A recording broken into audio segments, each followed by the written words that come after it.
My name is Alex Fasulo. My company name is Alex Fasulo because I freelance as a freelance writer today. So pretty easy.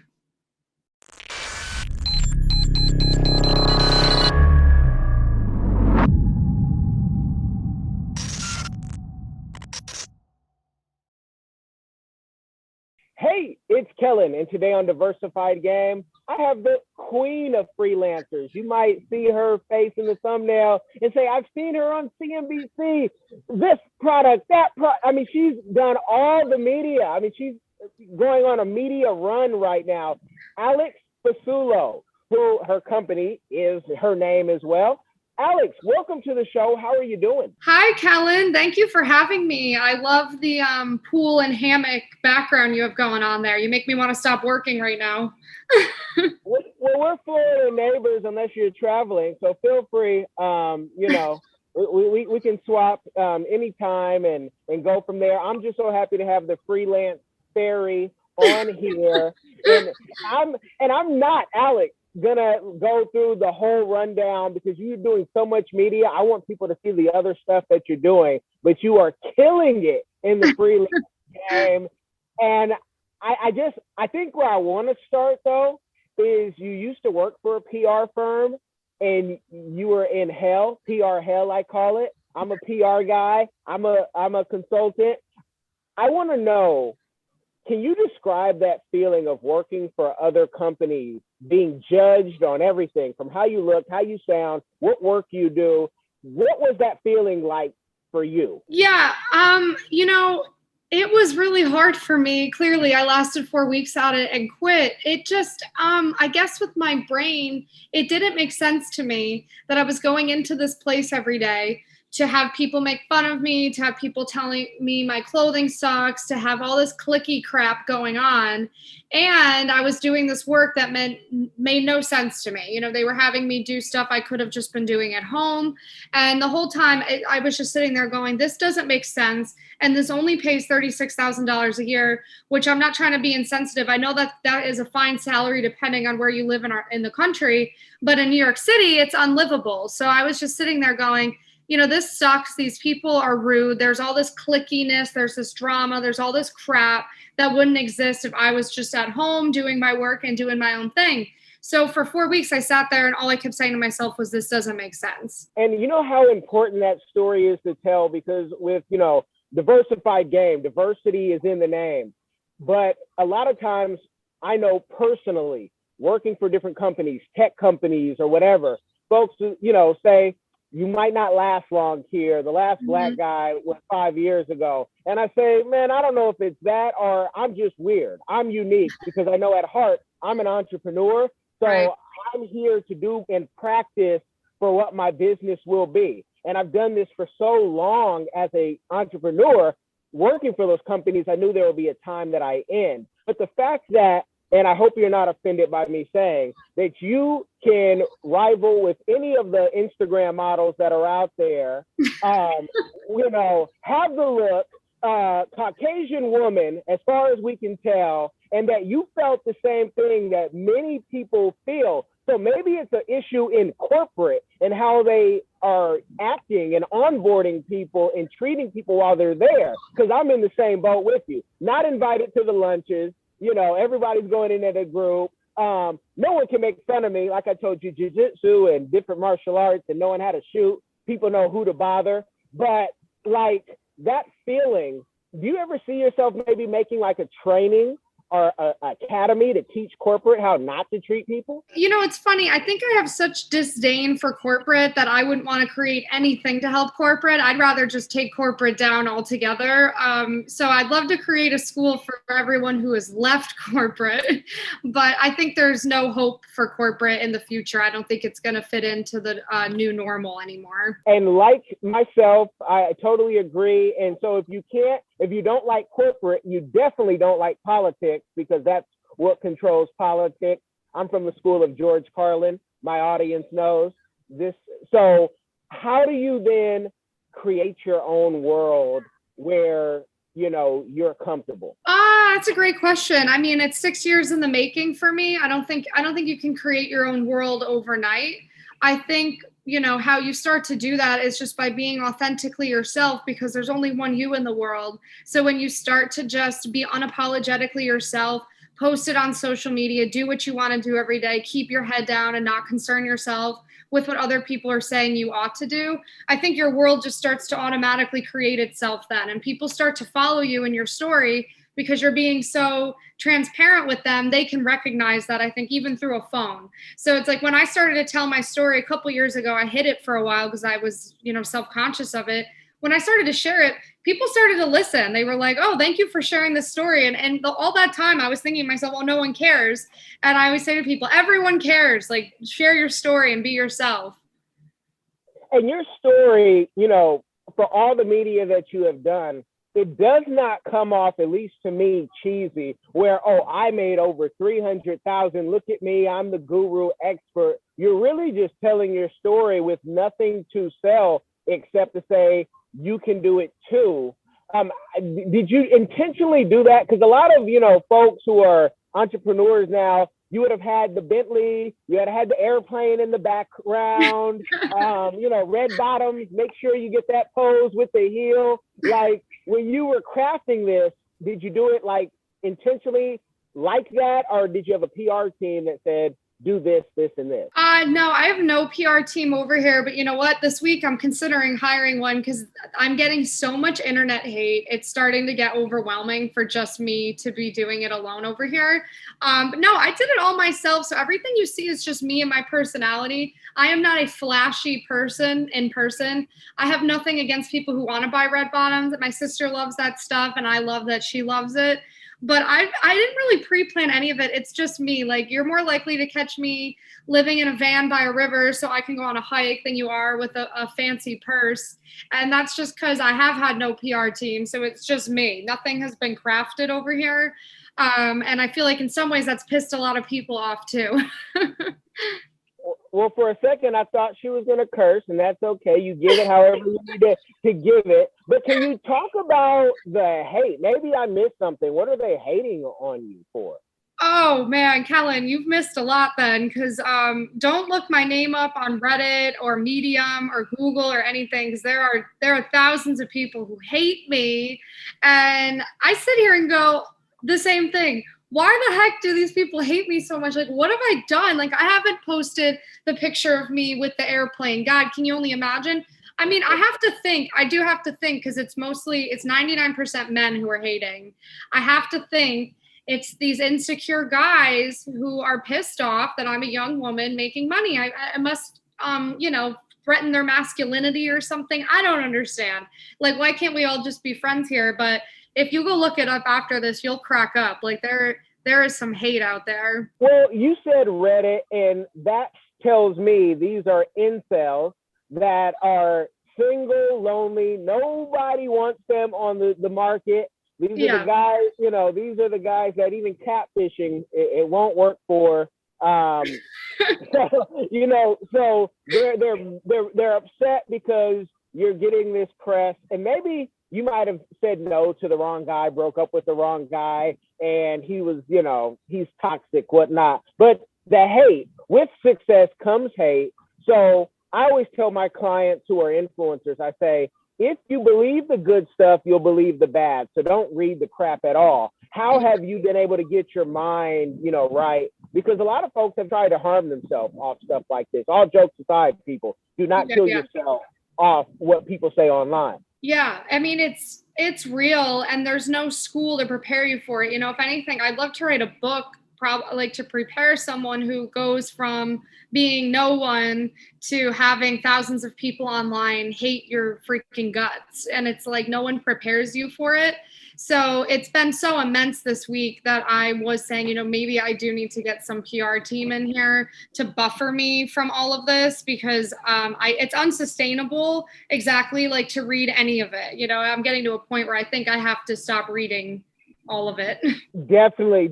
And there's a school, my audience knows, because I'm creating a course, and they're like, Kellen, tell her about the school. But there is a school, but there's just having a good circle.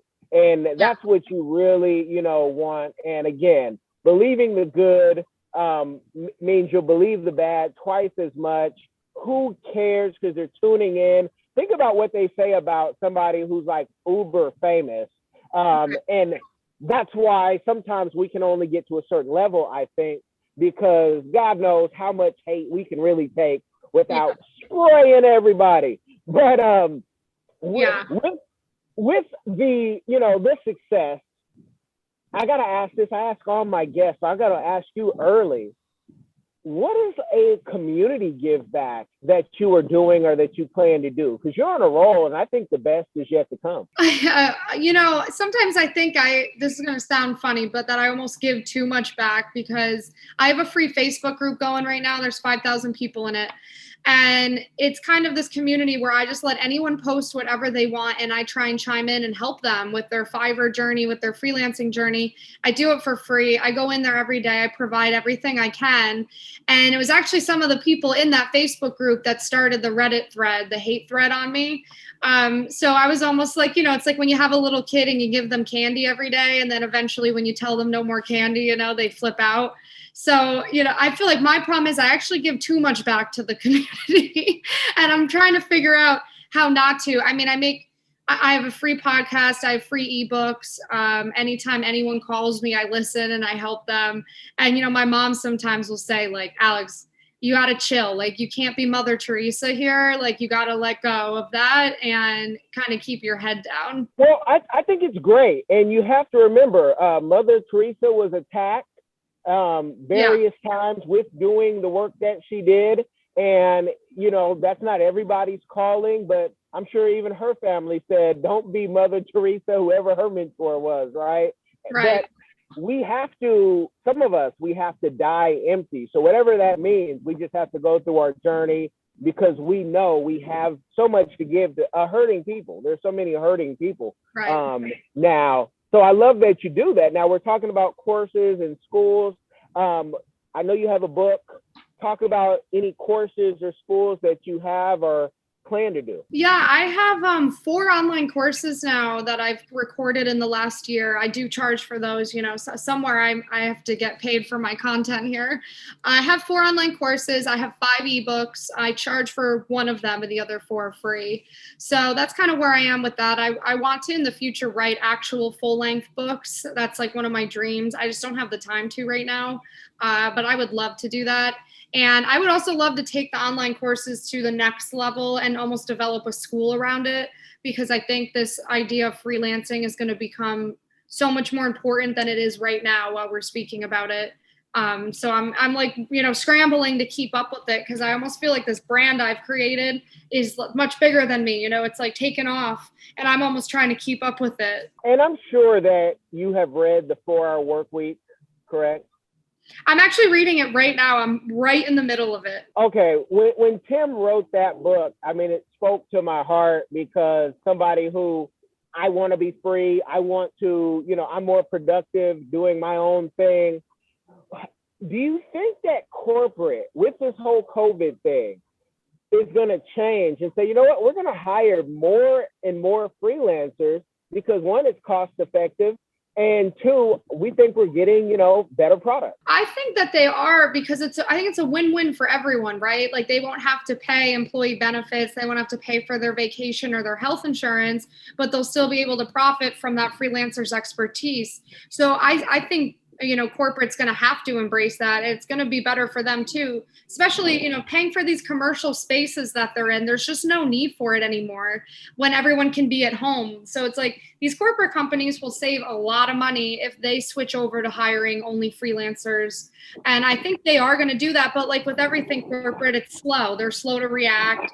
They're slow to understand what's really happening in the world. So I think they're going to lag with it. And I think while they're lagging, it might put a lot of them out of business because these other more agile companies are going to blow ahead of them. And I love that. And yeah, get the blockbusters out of here. If they don't want to listen to the brilliance of the young, and young for me is the under 65 who have ideas and might not have the power right now to push. But a lot of folks will hear your story and they'll say, well, okay, she made 300, 400. Okay, you could say 1 million. Is she doing it all by herself or is she getting gigs? and then giving them to other Fiverr people and, bubbling and doubling her money. So can you talk on that a little bit? Because I'm sure nobody will believe that you're doing it all by yourself, even if you are. Yeah. So, it's funny. People come at me for that all the time. And I have so much content on social media where I talk about how I work with a team today. And I've been super transparent about it all this time. It was around the 4-year mark when I started to bring a team on. So for the first 4 years, it was all me. I have the receipts to show, I scaled it to 6 figures all by myself. And for whatever reason, people need to know that. But today, I work with a few people. I have VAs, I have 2 writers. I've built out my own business like anyone naturally would in this situation. And in all my TikToks, I'm super transparent about it. So all these haters will come for me and be like, she's lying. She has people helping her. And I'm like, of course I do. I'm a businesswoman. It's like I'm scaling a business. Duh, I have people helping me. I don't know why people get so funny about it. But yeah, the last 2 years I've been working with the team, and I'm actually right now hiring even more people because of all this press. Naturally, I have more inquiries coming in. So it's, I'm working on growing an entire copywriting brand, with or without Fiverr right now. And maybe some of that is in their traditional definition of a freelancer, that it has to be one person. Yeah. And and how dare you throw what you're making, and I've only made $25 for this month, which could mean the type of work that they do, not necessarily has nothing to do with you. If I was on your team, I'd tell you, hey, we're gonna tell them to kiss kiss the ring or kiss your whatever, because with age, you really don't get a lot of patience for the haters. They're mad because they're not where you're at and you're just getting started, which is a beautiful thing. Right. Can you talk about, going through school, if you had to take out loans, and if you did have to take out loans with this money coming through, if you've been able to be debt free? I'm fortunately debt free, and I was at a very young age. With my mom, we kind of had this agreement when it was time for me to go to college. She knew how hard I had studied, and I applied to some Ivy Leagues and everything. And we kind of had this business meeting, she and I, where she was like, listen, if you go to a state school, I'm going to help you out, because that's like 1/10 of the New York State school system. She's like, that's going to be like 1/10 of the tuition if you go somewhere else. Plus, if you and your sister are in at the same time, your tuition is going to be super low. So like, let's make a deal here. You go to a state school and I'm going to help you out. So I was like, you know what, Mom, deal. So I went to the state school. I worked food service. I also tutored to help pay it off. And then by the time I graduated, I was debt free, which was a very blessed thing for me. I know not everyone gets that. But since I had that blessing, I committed myself when I graduated college to never have debt. Because I was like, I'm starting off with an advantage here, and I'm never going to take that for granted. So ever since college, I'm like super frugal with my saving, because I'm like, my mom helped me out here, now I want to help my mom, and I do. So it's like, that was kind of the deal we made as a family. And I love that when families do that, like when they help each other out, because it's like, why are we all against each other here? Why can't we help one when they're down and you help the other one when they're down? So yeah, I live super debt free. I'm not one of those people that's comfortable putting everything on loan. As everyone knows, I bought my Jeep in cash, which everyone loves to tell me was stupid to do. But I think there's something to be said for not having 14 payments to make every month.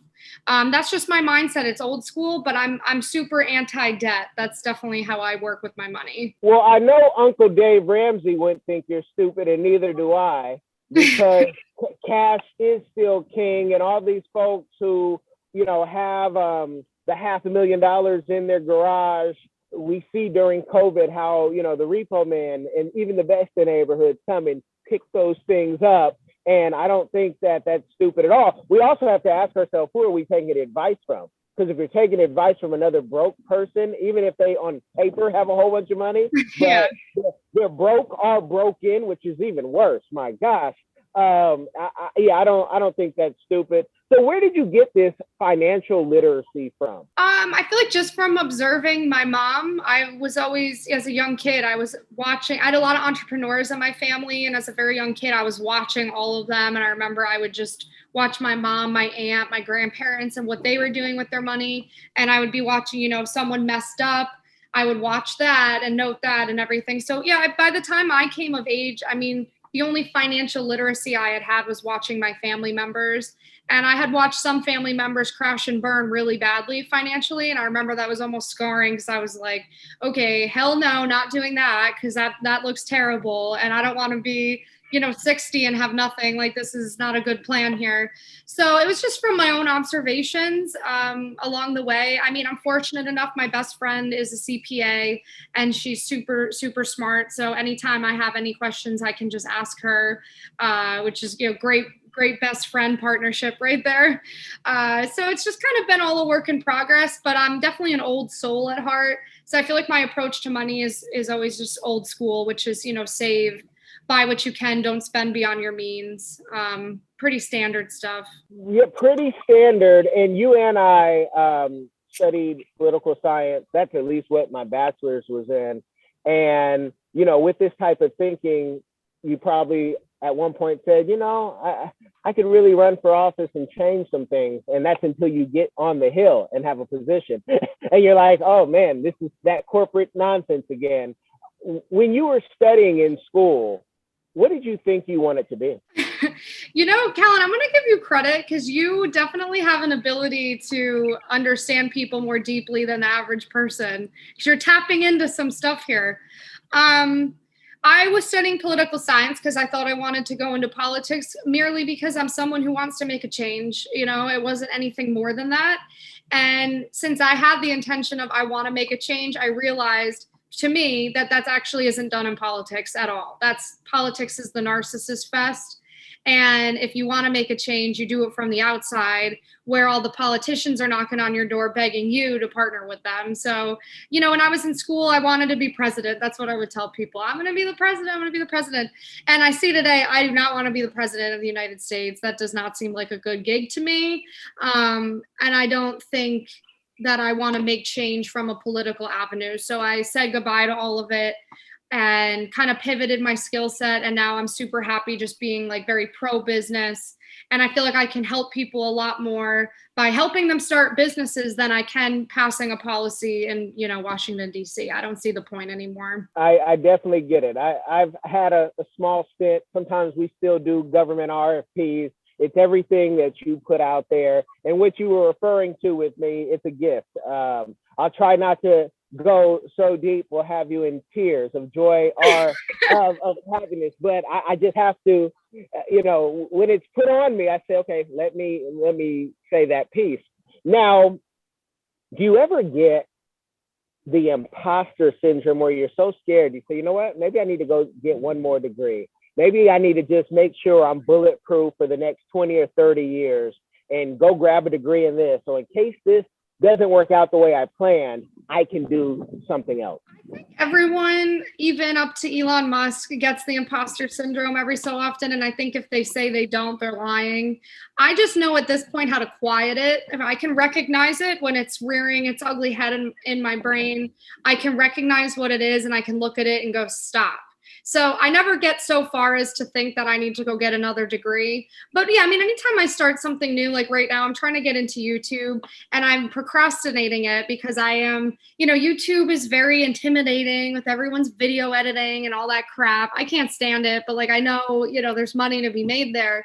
So if anything, I let the imposter syndrome cause me to procrastinate at times, but I never let it go so far as to have me thinking, I need another degree or, I need this, I need that.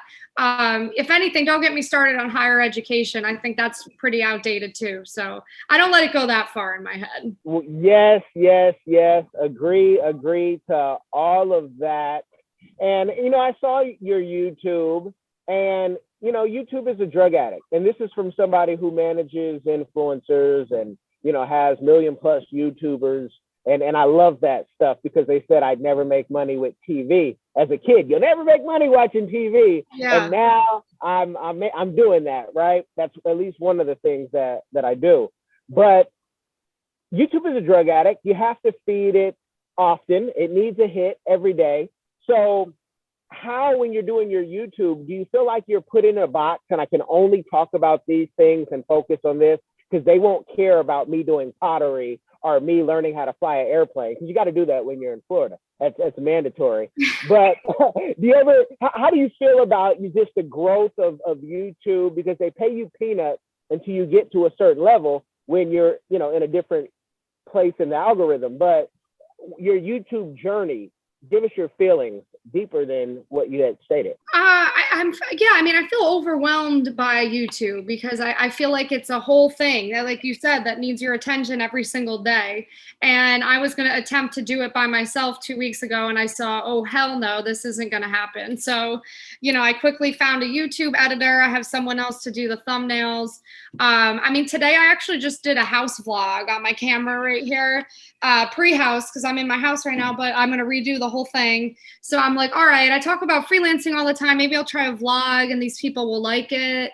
I personally spend no time on YouTube. I think that's my disadvantage here, is that I don't understand why people do. And I think it has to do with, tuning into the TV show of you and your life, of Kellen. Like, they want to know everything. They want to know, what toothpaste did you use this morning? What pool are you sitting by right now? It's like, I think I have to learn all that. And that's the daunting part. I feel exhausted by it. Like, there's so much I'm going to have to learn. So just do you and enjoy it. Monetize your life. People ask me, because some people know our long-term clients, and they'll say, why don't you use your client YouTube to, bump your numbers up and do all that? I say, well, it's all because of how this started and why I'm doing it. And I'm happy being the Al Heyman. I don't know if you know who Al Heyman is, but he is the guy behind Mayweather and a lot of other boxers who did not rip them off like Don King did. I'm happy in this space. And who watches my show are my other clients and influencers, because they'll ask me, hey, that interview you did, I get paid more than many of my clients in just life, period, right? And I never talk about money or how much this and that. But if you focus your YouTube and use it as your personal diary, it may not be the biggest channel ever, but you might find another $1 million coming into your pocket because of who's watching. So it's not the masses. You don't have to be everything to everybody. And that's a scary thing, to want to be famous, because as the famous quote is, that's a hell of a drug. And I don't take drugs. No mas. I don't want it. So don't worry about the numbers so much of why you're doing it. Is it to inspire the 14-year-old or the 44-year-old? Ask yourself that, and just do what you want to do, because it's more rich and wealthy to be able to do what you want to do, whether nobody even knows about it, but you're able to do it because you love to do it. Are you familiar with Seth Godin? No. I'll send you his book. He's written over 200 of them, but he writes about tribes. He's written The Purple Cow. He's written so many great books, but he started off this blogging thing. He is the great grandfather of blogging. Bald head, yellow glasses, whatnot, looks like a nerd, but everybody listens to him, including Gary Vee, because he started this thing. And one of the first. So I love that, you have that right head on your shoulder, doing what you're supposed to be doing. Outside of Fiverr, what can we catch you doing? Is it horseback riding? Is it the airplanes? Maybe it's helicopters for you? You will not catch me in helicopters, because I hate heights and I hate flying. I'm actually scared of helicopters, but you will catch me road tripping often. You'll catch me traveling, staying in little off the beaten path Airbnbs, bringing my cat with me, taking photos. If you see my Instagram, I actually love photography. It's one of my hobbies. I refuse to let people pay me for it, because I don't want to not love it as much as I do right now. So you'll catch me doing all the classic millennial things of van life if I could. I feel like I need a guy to do that to be safe, so I'm looking for one of those. That's about it. No, I get it. I get it. And so why do you think you need a guy to be safe? Go deeper on that, please. People always say to me when they meet me, they anticipate I'm going to be tall, I think, from my internet persona, but I'm quite small. I'm 5'3". I'm a little person. And, I've actually had some weird scares recently, just not scares. I'm just not getting used to it. I've had people come up to me and recognize me from the internet, which that was the first time that's happened to me. I've had people attempt to like bring me things. It's gotten, I've hit that point, where I feel a little like a sitting duck. And if I was going to be traveling around the country into places that I'm not familiar with, I probably wouldn't want someone to watch, this little person get in and out of a van all alone. I feel like that might pique their interest a little too much. So I think I would just feel safer if I had a partner with me. Okay, I got you. So fellow YouTubers, you can check that out. Not you ones that are too thirsty to, behave, but for those who have, common sense and whatnot, that's interesting. I mean, we're here in Florida, you and I, and, during COVID is when we flew in here to relocate. And CCWs just went up. I've always been a supporter of being able to protect yourself. And even my girls, LondonandSydney.com, that's their website. They would do 3 days of jiu-jitsu, 2 days of swimming during the week prior to COVID, right? Mm-hmm. Because I think women need to be able to protect themselves. And there's no martial arts like jiu-jitsu where a smaller woman like yourself can be on her back, guy in between her legs. And when you're done with him, he's saying, tap out, and maybe you scratch out his eyes too, just so he remembers you. We want to promote that for all women, especially because that's how we're going to stop these creeps from violating as they've done for generations. A lot of folks will say, well, she's Fiverr Pro, Kellen. I can see the Reddit haters right now. I'm sure she's in some type of, secret, they're promoting this behind the scenes and helping her. But let those who aren't even hating on you, what does it mean when you get to Fiverr Pro, besides just being able to charge the higher fees and be seen? What other perks do you get? That's it. I mean, so people think that I'm in partnership with Fiverr or that, they're doing all this for me or whatever. And they would crack up if they only knew that I have no affiliation with Fiverr. And if anything, I've proposed to Fiverr a partnership where I get paid for this free promo I do, and they've shot it down. So I get zero perks, and they still take their 20% from every order I do. I don't get they don't waive the 20% because it's me. I get treated just like anyone else on there. So, the perk of Fiverr Pro is you're the top 1% of the platform. You can justify charging a lot. And that's why I stick around, but I don't plan to stick around forever because I don't have a love affair with Fiverr, and nor they with me. And that's probably for the best in the end, because I do the best if I'm not owned by something or some entity. And Fiverr certainly doesn't own me. And I probably am happier for it, but I don't get any perks. And I can go on the record saying that.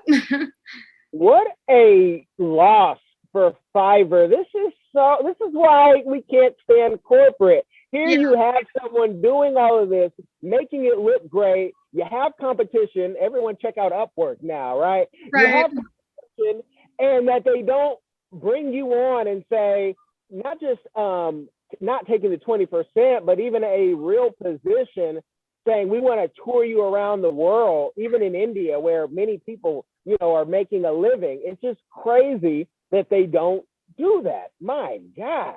Yeah, you should talk to my mom every day. My mom can't even believe it, and I used to be quiet about it for a while because I needed the money I was making on there. But at this point, my brand is so much bigger than them. I'm starting to just be transparent about it. And they have no interest in aligning with me. So, you might catch me this year promoting other freelancing platforms.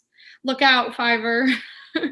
Upwork and Guru are going to be calling you shortly. Like, hey, they don't respect it. We do. I think you should come out with a song. I don't know what your genre of music is, but whether it's rap or like a Taylor Swift song, like a Lover, how she talks about him, you need to come out with a song that's like Oh man, I like to write. I'm a creative. It just comes off like that. But you definitely, we're gonna talk offline. Talk about talking offline, you guys. There are some things I like to tell her offline. And you guys go check out her YouTube. Links will be in the description. Check out her website. Beautifully done. But I thank you and appreciate you for coming on as a guest. Thank you for having me, Kellen. You know what? This is actually almost therapeutic for me. You gave me a lot to think about. And I also love all of the sayings that you use. You're wise beyond your years. Thank you. And you guys know she just can't see the gray hairs in these love locks. But